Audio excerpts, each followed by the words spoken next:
Unsain Grupo les ofrece este espacio.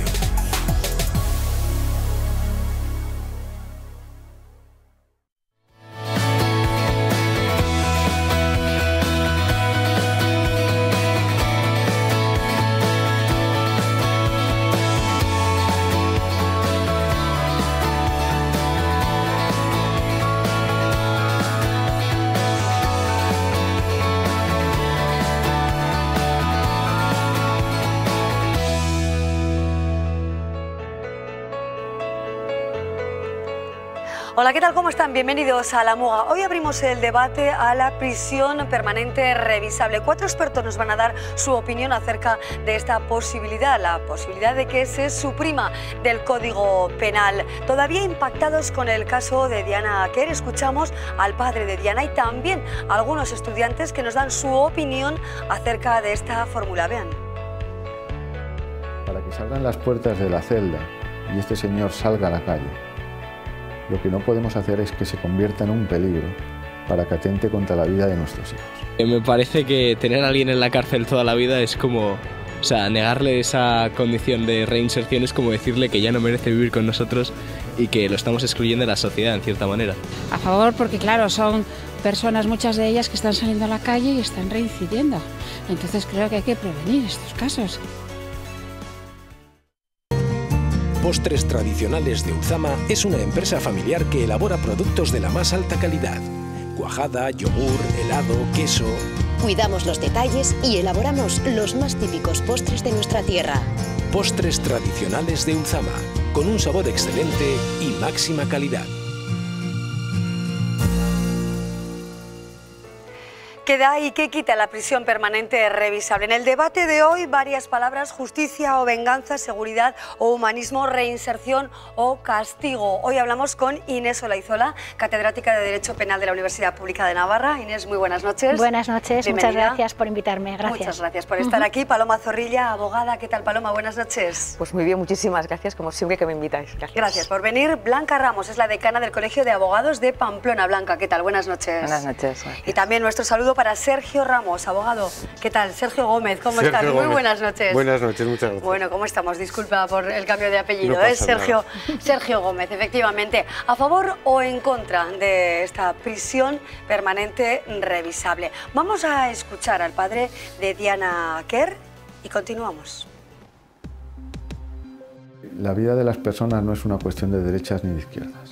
Ni pena de muerte, porque nadie en este mundo debe de privar de la vida a una persona. Ni cadena perpetua, porque si existe una persona que está completamente reinsertada, rehabilitada, ¿por qué no va a permanecer en nuestra sociedad?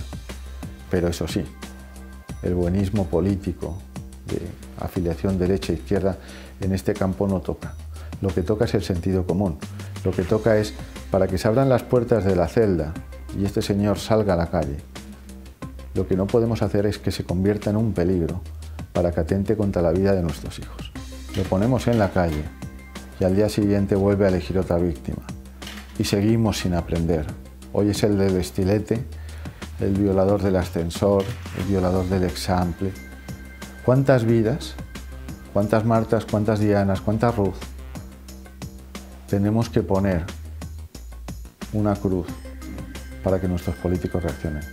8 de cada 10 apoyan esta iniciativa, pero 8 de cada 10 lo tenemos que poner en valor con su firma en la plataforma change.org, change con G. Simplemente es un correo electrónico e introducir el estoy de acuerdo con esta iniciativa ciudadana. Y a partir de ahí hasta donde lleguemos, que yo estoy seguro que llegaremos muy lejos. Vamos a valorar la conveniencia o no. Se abre el debate precisamente en torno a esta posibilidad. Inés, ¿a favor, en contra? ¿Qué consecuencias puede tener la supresión de esta fórmula? Bueno, yo tengo que decir, en primer lugar, que estoy en contra de la prisión permanente revisable. Estoy en contra de la prisión permanente revisable y mucho más en contra de esa ampliación que se pretende ahora de la prisión permanente revisable. ¿Qué pasa si suprimimos la prisión permanente revisable? Francamente no pasa nada, es una pura cuestión de filosofía, no pasa nada porque nosotros tenemos un código penal donde esta clase de delitos puede llegar a estar castigada hasta con 40 años de pena, donde ya desde el año 2003, las últimas reformas de 2003, se introdujo el cumplimiento efectivo de las penas, el cumplimiento íntegro de las penas. Por lo tanto, esta idea de que un violador del ensamble o el del estilete y compañía van a entrar y salir como si fueran carteristas de las Ramblas, pues no es así, y además es que no es verdad, y yo creo que esto es lo primero que tendríamos que decir. Cuando se dice, entonces, si da igual que haya o no haya prisión permanente revisable, ¿qué más da, no? Es decir, este argumento que yo estoy haciendo, alguien me podría decir, bueno, ¿y qué más te da entonces que haya prisión permanente revisable? Pues sí, porque es una cuestión de filosofía y de más cosas, ¿no? La prisión permanente revisable puedo mencionar alguna, pero por ejemplo, no tiene en cuenta cuestiones como las atenuantes en el Código Penal. Alguien va a ser condenado a una prisión permanente revisable y entonces dará igual que se arrepienta, dará igual que repare el daño, dará igual que confiese, porque todas estas atenuantes no juegan, ¿no? O por ejemplo, y ahí lo dejo y dejo hablar a los demás, daría un poco lo mismo si por ejemplo decimos que el asesinar a una persona menor de 16 años tiene una prisión permanente revisable, como ahora mismo señala el Código, nos daría un poco igual este tipo que acaba de matar a Diana Kerr que una señora, es un caso real que conozco, una señora sometida a un matrimonio forzado, tiene una criatura, con la criatura no sabe ni qué hacer y acaba matándole. Y la criatura tiene 5 años y por supuesto la señora tendrá prisión permanente revisable. Es decir, estas prisiones que no se pueden modular, que es lo que le pasa a la prisión permanente revisable, lo que nos ocurre es que nos dará un poco igual las circunstancias del caso y eso atenta contra lo que nosotros llamamos principio de culpabilidad. Paloma, ¿cuál es tu visión? Pues yo discrepo bastante de Inés, porque yo creo que todas las sociedades modernas, democráticas, como las nuestras, en las que existen todas las garantías en un juicio, tienen derecho a defenderse, porque tenemos todas las garantías, es decir, no se trata de una persona que no va a tener unas garantías en un juicio, sí que las va a tener. En todos los países de Europa moderna, excepto Portugal, existen estas medidas, y mucho más graves que España. Francia tiene una medida que no es revisable. Esta permite la revisión, no es una cadena perpetua, permite la revisión. Y está pensada para delitos especialmente graves. Hay que pensar que no es para cualquiera, es decir, no es algo que le va a pasar a cualquiera por un pequeño error. No. Es algo para delitos especialmente graves que suponen una gran peligrosidad social. Para aquellos delincuentes que salir de la cárcel supone que vuelvan a delinquir. ¿Por qué? Porque son personas no reinsertables. Si son reinsertables, claro que van a poder salir. Es decir, este está pensando en casos especialmente excepcionales. Es una medida de excepcionalidad extrema. Y a mí me parece que nuestra sociedad tiene derecho a su autodefensa, como la tienen otros países, como lo señala, se han señalado múltiples convenios europeos de protección de derechos humanos y libertades fundamentales. Y yo creo que no podemos creernos que somos más, no sé, distintos de Europa cuando toda Europa tiene estas medidas. Blanca, ¿cuál es tu posición? Mi posición es la misma que ha mantenido Inés, que a su vez es también la posición que mantiene institucionalmente el Consejo General de la Abogacía Española. Es contraria a la prisión permanente revisable, la que existe, y por supuesto a la ampliación que se prevé. Por los argumentos que ha puesto sobre la mesa Inés, y también porque entendemos, en coherencia con lo que ya se ha expuesto en el recurso de constitucionalidad que está todavía pendiente de resolución, se entiende que atenta contra diversos preceptos de la Constitución española, y además no solamente es una cuestión digo de humanidad. Hace poco leía, el Papa Francisco se manifestó abiertamente en contra de la prisión permanente, pero es una cuestión también jurídica, es filosofía. Estábamos antes hablando un poco acerca de esto. Es filosofía, pero también es de respeto a una norma que nos rige en España, que es la Constitución. Es cierto que el Tribunal Europeo de Derechos Humanos se ha pronunciado ya, y lo ha hecho como ha dicho Paloma, pero eso no obsta a que nuestra norma fundamental, entiendo yo, que impide que se regule la prisión permanente de la forma que se regula ahora. Sergio, ¿cuál es tu postura? ¿Cómo te acercas a este planteamiento? Pues mira, yo soy favorable a la prisión permanente revisable.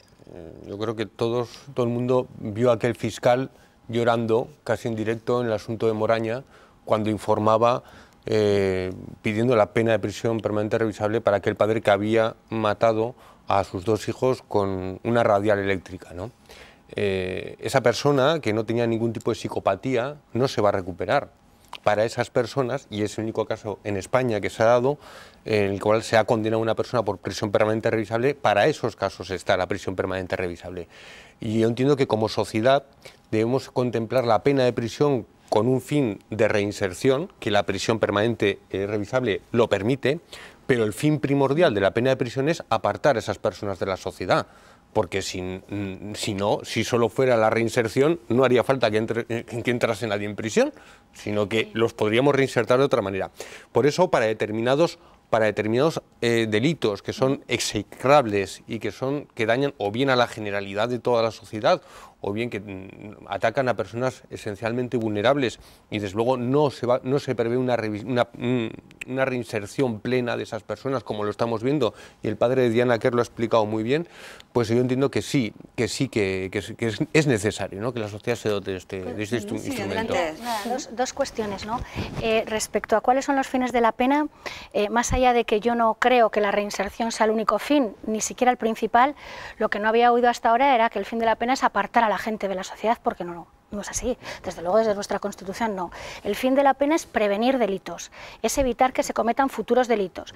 Bueno, pues respecto a esto tenemos que decir, y enlazo también con lo que ha dicho Paloma, es que en países donde hay prisión permanente revisable tienen bastantes más delitos graves que nosotros. Luego no parece que a este tipo de gente de la que estamos hablando le vaya a ser más preventivo para él el tener 40 años o prisión permanente revisable. Más condena, menos delitos no van de la mano en este caso. No van de la mano, porque es que además se está viendo que en países que tienen la prisión permanente revisable la tasa de criminalidad en delitos graves es más alta. España, y hay que decirlo muchas veces, es un país con una tasa de criminalidad muy baja, y sin embargo tenemos el doble de presos que Alemania, por ejemplo, a pesar de tener la mitad de delitos. La clase de delitos que se conocen, más allá de la corrupción, que es otro tema, o la violencia de género, que por supuesto es otro tema, son delitos de escasísima entidad.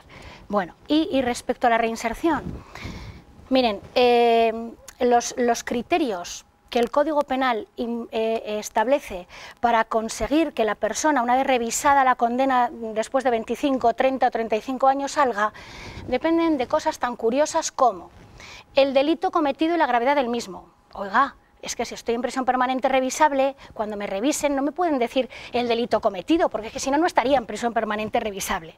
Es un criterio absurdo. Las relaciones familiares y laborales que el sujeto pueda tener. Mire usted, después de 25 años no hay relación familiar que se sostenga, salvo que uno tenga una madre. El resto de las relaciones se pierden. Por lo tanto, no hay criterios y la conducta dentro de prisión, que en 25 años habrá podido tener cuántas infracciones. Los abogados que trabajáis en este tema lo sabréis mejor que yo. Son criterios, y esto también hay que decírselo a las personas, que no están basándose en un estudio, porque a veces se confunde médico, psicológico, este sujeto igual ya nunca más vuelve a delinquir. No, de eso no habla el código. Habla de unos criterios difíciles que tienen muy poco que ver con la futura conducta que tenga el sujeto fuera. Nada que ver. En la sociedad yo creo que planea también qué hacer o cómo evitar esos asesinatos atroces, Blanca. Es un poco en la línea de lo que estaba diciendo Inés, es que si se hubiese demostrado que con una pena de semejante gravedad, o incluso con la pena de muerte, en Estados Unidos existe la pena de muerte, y no se ha constatado que eso impida la comisión de delitos de semejante gravedad y que muestre un carácter disuasorio. Por lo tanto, si estamos hablando en términos de efectividad, tampoco una pena como esta garantiza que no se vayan a producir esos delitos. De todas maneras, cuando decimos que nuestro país es uno de los países con, afortunadamente, menos criminalidad, también es uno de los códigos penales más duros, los que tienen unas penas más altas. Con lo cual, intentar hacer conclusiones basadas solamente en un elemento, es decir, donde hay cadena perpetua, o donde hay, como Francia, o donde hay prisión preventiva revisable, como en otros países de Europa, hay más delitos. Depende de muchos factores, es decir, esto no es un único factor, que haya una conexión directa donde hay cadena perpetua como en Francia, entonces siguiendo eso es donde menos tendría que haber, ¿no? A ver, en la criminalidad de un país afectan muchísimos factores. Con lo cual no podemos decir como en Francia hay más delitos por habitante que en España, o más delitos grandes, crímenes por habitante que en España. Esa medida no sirve, ¿no? Hay que analizar muchas más medidas. Y es de alguna manera una condena que deja a un lado la prevención. No, a ver, es que uno de los fines... La reinserción sí la deja de a ver, no, la reinserción no, porque no es una cadena perpetua como en Francia. Aquí se permite el que uno vuelva a la calle. Es revisable, uno. Segundo, los fines de la pena, como bien decíamos, es el fin punitivo, que es el de castigar, el fin de reinsertar y también el fin de prevenir. Hombre, si yo voy a matar a alguien y pienso que las consecuencias son más graves que... si son menos graves, me lo pensaré más. Pues eso es lo que no está demostrado, que donde haya prisión permanente revisable haya menos delitos, y que no tiene mucho sentido romper todo nuestro sistema penal cuando ya tenemos penas de 40 años, desde mi punto de vista absolutamente criticables también. Pero si ya tenemos penas de 40 son para terroristas, años, A mí que un terrorista se pase 40 años en la cárcel me parece estupendo. O de 30 años, o de 35 años, y depende de si hay concurso de delitos, puedes llegar a estar los 35 años aunque no seas terrorista, en fin, es un código penal muy duro. Y una cosa solo, Paloma, la tasa de criminalidad en España, con el código del 95, que era un código claramente más blando que después de la reforma Aznar del 2003, también la tasa de criminalidad era muy baja. Lo que nos preguntamos los penalistas, los profesores, por lo menos universitarios, es ¿para qué hacía falta esta reforma tan dura cuando la tasa de criminalidad ya era baja? El hecho de la reforma dura del 2003 lo que sí que demostró es una cosa, que el código penal es mucho más duro, sí. Que se haya disminuido la criminalidad, no, en absoluto. Luego, ¿para qué? Eso es lo que yo digo. Sí que hay un par de datos que yo creo que hay que tener en cuenta. Hay un famoso delincuente de este país llamado Rafa Zurier, que fue condenado por los atentados del 11M, ha pedido que se le apliquen los criterios de reinserción de la prisión permanente revisable, es decir, que tan malo no será el asunto para el delincuente y no será tan contrario a la reinserción del delincuente cuando hay un caso tan emblemático como ese que lo ha solicitado. Por lo tanto, reinserción sí, porque a partir de los 15 años se puede revisar esa condena, dependiendo del tipo de delito que se haya cometido. Bien, pero lo que no puede ser es, por ejemplo, en el caso de Diana Quer, los que estamos aquí en la mesa sabemos que es un delito que se puede saldar con 9 años de prisión. No hay más que aplicarle 3 atenuantes. Y entonces estamos ante un delito de 9 años de prisión. Y ahora nos preguntamos como sociedad hay que preguntarle, ¿ese delito le corresponde 9 años de prisión? ¿Sí o no? Y entiendo que no, que tiene que corresponderle un mayor pena todavía. Entonces, por lo tanto, en determinados aspectos, que son los que están regulados, que no han dado ningún problema en la aplicación, porque solo se ha aplicado una vez. Es decir, vamos a esperar a ver cómo funciona el asunto, vamos a ver cómo reacciona la gente y cómo reacciona efectivamente, que lleva 2 años esto encima de la mesa en el Código Penal, que no ha habido un tiempo suficiente como para ver si se han prevenido delitos o no. Hemos salido a la calle y hemos querido preguntar, sobre todo a estudiantes de Derecho, de Humanidades y de Filosofía, ¿qué opinan acerca de esta opción? Vean. A ver, entiendo el papel. Alguien que se le condena a cadena perpetua se le condena porque ha hecho algo muy gordo, ¿no? Pero yo creo que las personas pueden cambiar y que se condene a alguien directamente de primeras para siempre me parece un poco fuerte. De pronto no tan válida, porque al final todas las personas somos pues tenemos el derecho de la libertad y todo eso. Una cosa es que tu sentencia sea pues muy larga y ya pues tu vida termine dentro de la sentencia, pero la palabra de cadena perpetua sí me parece un poco, de pronto es un poco fuerte, es cortar la libertad de la persona, y creo que todos los seres humanos, aún así hayamos cometido errores o cosas así, tenemos el derecho a la libertad, o pues por lo menos a saber que tenemos dentro de un periodo posible se puede obtener la libertad. A ver, pues creo que bien por una parte, pero por la otra no estoy del todo de acuerdo. Wow, no tengo ni idea, no lo he pensado suficiente. Siempre cabe el cambio, ¿no? Y creo que la gente puede cambiar y tal. También es cierto que entiendo que hay gente que esté en contra por el hecho de que, bueno, hay crímenes que son realmente graves, ¿no? Es que también la prisión queda un poco sin sentido si no puedes revisar la... Si no tiene ese sentido de cambiar a las personas y reformarlas, pierde un poco el sentido, ¿no? La prisión. Pues en verdad no estoy informado, entonces me parece que dar una opinión sin informarme creo que no merece la pena, ¿no? Me parece que tener a alguien en la cárcel toda la vida es como... O sea, negarle esa condición de reinserción es como decirle que ya no merece vivir con nosotros y que lo estamos excluyendo de la sociedad en cierta manera. Y no me parece justo. Me parece bien que se mantenga siempre que sea revisable. Es decir, sí que es verdad que la finalidad de la cárcel es la reinserción, pero hay que comprobar que el preso está listo para la reinserción. O sea, yo creo que una condena de X tiempo no demuestra que ese hombre esté capacitado para volver a la sociedad. También hay quien dice que atenta contra otros derechos, ¿no? El derecho a la libertad. Sí, bueno, pero esos derechos se suprimen por el bien común, yo creo. O sea, es como cadena perpetua, pero que se puede revisar para... Pues, no sé, yo creo que dentro de un Estado democrático no es lo más democrático, ¿no? Porque al final es como quitarle a una persona toda la libertad, no poder darle una segunda oportunidad y luego sobre todo que el derecho está no para impartir un castigo, sino para intentar... O sea, es como un modo de evitar que se dé una actuación, ¿no? Entonces yo creo que la cadena perpetua es un castigo y no es el fin del derecho. Reinserción o castigo era de las palabras clave con las que abríamos el debate y que también salen, por supuesto, en la conversación con la gente de la calle, con los ciudadanos. Cuando uno es condenado es castigado. Es decir, el que se le condena es que se le castiga. Las penas tienen un castigo. Y si pensáramos en que a todos nuestros condenados, sobre todo los presos, los que tienen pena privativa de libertad, el único fin que tenemos, o el fin principal, absoluto fin, es el de reinsertarlos, pues yo creo que hay muchas medidas mejores que ir a la cárcel, con lo cual pues a un narcotraficante probablemente no lo lleváramos a la cárcel, a un estafador no lo lleváramos a la cárcel y vaciaríamos nuestras cárceles, que es otro debate. Pero yo entiendo que, a ver, que en asuntos en los que existe una peligrosidad social muy importante, la sociedad tiene que defenderse.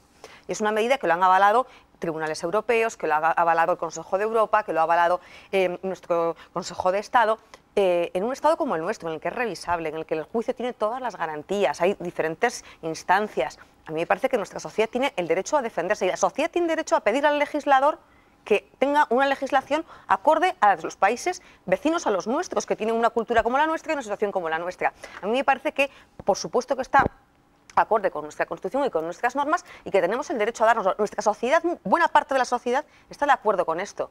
Y creo que a veces la crítica viene un poco desde el punto de vista político. Es decir, no lo queremos porque ha sido el Partido Popular el que la ha propuesto, no porque la idea no pudiera no gustarnos. Hay un debate jurídico, político, ético... Por tu parte no, ¿eh? O sea, pero conmigo... desde el punto de vista político se opuso el PNV y porque, bueno, por su relación con los etarras, etcétera, por su lío con Bildu, a ver quién le arrastra más votos, y le siguió toda la oposición. Creo que esto es mezclar. Más de 100 profesores de Derecho Penal han firmado un manifiesto, con jueces incluidos también, en contra de la prisión permanente revisable. No consideramos que haga falta, y bendita juventud, es lo que yo tendría que decir aquí, ¿no? Bueno. Porque efectivamente son personas que creen todavía en que las personas tienen segundas oportunidades y que la libertad es un derecho fundamental. La diferencia entre 40 años y prisión permanente revisable es que la pena de prisión permanente revisable es una pena indeterminada. Y todos los que estudiamos Derecho en su día, más o menos somos todos de la edad, y un poco más mayor, entendimos que las penas son un mal, es un castigo y por eso tiene que estar determinada. Y la prisión permanente revisable es indeterminada, dependes de unos criterios que, como he dicho al principio, ni siquiera tienen que ver con la reinserción del sujeto, sino con el delito que cometió, que efectivamente es muy grave, por lo tanto no saldrá nunca. Sí. Y por lo tanto, esto es muy importante y esta es la diferencia, y esto es lo que ven estos chavales, que esta pena, por mucho que sea revisable, es una pena indeterminada, y eso sí que atenta, por lo menos, contra los que estudiamos que el derecho penal tiene una serie de garantías, entre otras, pena determinada. Indeterminada, dice la catedrática Inés Olaizola. Nosotros también hemos planteado si es justa esta prisión permanente revisable. La calle nos ha respondido. Sí, saber si...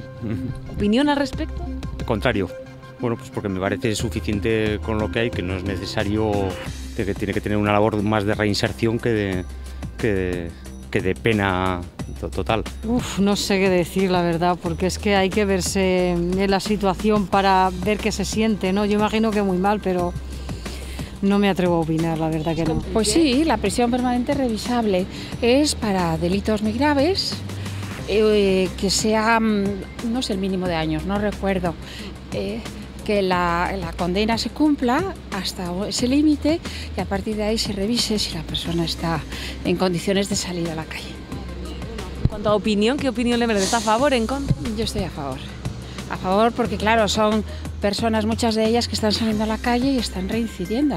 Entonces creo que hay que prevenir estos casos. Son Me parece bien para casos extremos, claro. En principio, ya la prisión me parece un método adecuado para poder corregir o reinsertar a la gente, y nada tiene que ser para siempre. Al final esa gente también tiene familia y todos tenemos errores de mayor o menor tamaño. Sí, pero no quiero opinar. Si el delito es muy grave, yo creo que sí. Yo creo que la gente que comete esos crímenes no cambian y van a ser así de por vida, y yo creo que deben de pagar por lo que han hecho. Blanca, ¿qué valoración te merecen varias opiniones esta última, por ejemplo? Bueno, en coherencia con lo que he dicho, obviamente no comparto esa opinión. Aunque soy consciente de que muchos de mis compañeros y en general en la sociedad hay también esa valoración, ¿no? De alguna manera por simpatía o por respeto a las personas que han sufrido las consecuencias de un delito. Obviamente yo no puedo defender ningún delito. Todos los delitos, aunque sean leves, son delitos condenables y son delitos execrables. Ese no es el debate. Para mí la cuestión es una muy importante, que igual entra ya en cuestiones más técnicas, pero que lo ha dicho perfectamente Inés. Yo creo que el principio de taxatividad, de seguridad, nos obligaría a plantearnos una concreción de la pena, no dejarlo al arbitrio de un nuevo juicio para revisar si esa condena es o no. Entonces, a mí me parece que, bueno, es legítima la opinión, sí, claro, pero no la comparto. Desde luego, bueno, estamos viviendo casos muy fuertes, ¿no? También a través de la televisión, pues estos temas, desde luego, se agrandan, ¿no? Que un psicópata sexual, un asesino en serie, se pase toda la vida en la cárcel. Bueno, a veces, si se habla desde dentro y con el corazón, pues es lo que surge, ¿no? Hay quien dice incluso que se pretende legislar tras entrevistas en televisión. Es que hay opiniones para todos los gustos y mucha polémica en torno a algunos temas que están, bueno, pues en plena actualidad, ¿no, Sergio? Lo que es, muchas veces se dice, no hay que legislar en caliente. Pues yo soy partidario de que cuando hay que legislar es cuando la gente lo pide, ¿no? Que para eso está el legislador, ¿no? Tendrán que ser pues más moderados o moderar esa opinión, pero si la gente ahora mismo lo que está pidiendo eso, y lo está pidiendo yo creo que masivamente, ¿no? Pues habrá que por lo menos escucharles y avanzar en esa línea, ¿no? Aquí quizás nos hemos acostumbrado a que el carnicero de Mondragón salga después de no sé cuántos 20 o 25 años que estuvo y decir que no se arrepiente y que además no colabora con la justicia y que además no repara a las víctimas y que se lleva por delante a 20 o 25 personas, ¿no? Y eso quizás pues a mí me hace reflexionar de que primero esa persona no se ha reinsertado, no se va a reinsertar nunca y encima se está riendo de todos nosotros como sociedad. Y eso, en una sociedad moderna y avanzada y democrática, no se lo puede permitir. Es una persona que no se reinserta y que no repara el daño, que es otro de los requisitos objetivos que pone la prisión permanente revisable, que repare el daño, y no ya que pida perdón a la víctima si forma parte de una organización terrorista, o que incluso diga, oiga, que usted tiene que colaborar, quién cometió este atentado, o quién la ayudó, o dónde está el cadáver, que no encontramos el cadáver de la hija de este señor que dice usted que lo ha hecho en no sé dónde y tal. Eso tiene que ponerse en valor y eso sí que va a modular la prisión permanente revisable. Y ahí se le va a pedir a ese delincuente un plus, y si no da ese plus, pues es lo que hay como sociedad. Yo creo que no podemos dejarnos tomar el pelo más por este tipo de personas. Yo comparto también las opiniones de las personas, ¿no? Lo primero que tengo que decir es que igual ha sido casualidad, pero las entrevistas que han salido no parece que masivamente la gente esté pidiendo la prisión permanente revisable. Claro, ¿quién la está pidiendo? La está pidiendo gente que ha sufrido directamente un daño horrible, horrible. Yo no sé lo que podría hacer yo si les pasara algo así, algo de mis hijos, yo. Pero la diferencia entre yo y el sistema es que el sistema no es emocional. El sistema tiene que ser racional. El derecho penal, en el primer curso, todos lo dimos y yo lo enseño, aparece el derecho penal para evitar el linchamiento que vemos en las películas del oeste. Luego, legislar en caliente, por supuesto que no. No podemos legislar desde la tripa, hay que legislar desde la cabeza y por lo tanto manteniendo determinadas garantías y la mente fría. Es evidente lo que va a pedir el padre de Diana Kerr, ¿cómo no? O el padre de la madre de los niños que mató a su marido, por ejemplo. Claro que sí, claro que sí. Frente a eso está el sistema, está un parlamento que tiene que ser frío y racional. Es que no nos queda otra, si no entramos en el linchamiento. Ese Parlamento frío y racional tiene que atender a las demandas de la sociedad. Claro, y ya porque el legislador es el ciudadano no solamente está para pagar impuestos, el ciudadano está, entre otras cosas, para decidir qué normas quiere que le regulen. Claro, ¿y de dónde sacamos que los ciudadanos lo están pidiendo a gritos? Porque yo aquí no lo veo. Bueno, pues tenemos bastantes encuestas que lo dicen. En cualquier caso, son los partidos políticos los que representan a los ciudadanos y una mayoría parlamentaria será la que tendrá que decidirlo. Eso sí, claro. Sin ninguna duda, no podemos decidir en función de otros criterios. Y tendrá que ser la democracia. Representa esto, un ciudadano, un voto. Pues lo que nuestros partidos representen. Y en este sentido hay que tener en cuenta que esa norma, que la quieren los ciudadanos, si es que es así que la quieren, bien, pues si es así, si cumple los criterios constitucionales y el Consejo de Estado ha dicho que los cumple y Europa dice que los cumple, creo que no tiene ninguna pega. Opiniones contrastadas en torno a la prisión permanente revisable y toda esa polémica que se ha generado, un debate político, un debate jurídico y un debate ético también acerca de esta fórmula. Hoy no tenemos tiempo para más, pero desde luego seguiremos con esta tertulia más adelante porque queremos conocer de alguna manera qué es mejor para nuestra sociedad, profundizar algo más en estos temas, seguridad o humanismo, justicia o venganza, reinserción o castigo. ¿Es posible la rehabilitación, por ejemplo, de una persona que ha cometido asesinatos en serie? Hoy hemos dado tan solo unas pinceladas, nos quedamos con ganas de seguir abordando el tema. Gracias a los cuatro, a todos por estar aquí, por supuesto, a todas, y seguiremos con esta tertulia más adelante. Nos quedamos con ese compromiso, ¿de acuerdo? Muy bien, gracias, de verdad. Nosotros continuamos en La Muga con otros temas. Postres tradicionales de Ulzama. La leche de oveja es la materia prima de donde surgen estos deliciosos postres. Productos de la más alta calidad y únicos en el mercado a orillas del río Ulzama que da nombre a un valle rico en vegetación, en pastos, en agua y en ganado. Nuestras ovejas son nuestro principal activo. Postres tradicionales de Ulzama.